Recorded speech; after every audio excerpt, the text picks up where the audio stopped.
Zotësina, më lëni t'ju pyes, si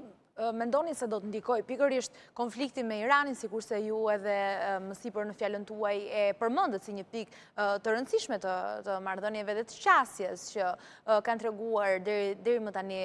Mbretëria e Bashkuar sa i takon pikërisht këtij diskutimi, dhe si mendoni se ndikon konflikti në mesazhet që janë përcjell, por dhe që do të përcillen, ndërkohë se ju e thatë që në fakt jemi vetëm në ditën e dytë të këtij turi? Po, ashtu si që dhe kësora dhe më parë, vizita ati është ceremoniale dhe ka dhe simbolikat e veta. Ajo që është më rëndësishme, simbolikat e saj. Dhe një nga simbolikat më të rëndësishme të saj, lidhur dhe me çështjet për të cilat ju cekët, siç është çështja e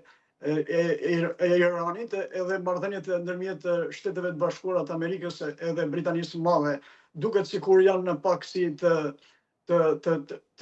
ciflitura, pra do të thoja unë, me kryeministrin, me qëndrimet e kryeministrit Starmer, dhe këtu kemi të bëjmë me atë çfarë do të simbolikash do të lë kjo vizitë, lidhur sidomos me atë çka është më rëndësishmja sot, është fjalimi i tij në Kongresin Amerikan. Kjo pritet me interes dhe kjo është ajo që do të tregoj se çfarë mesazhesh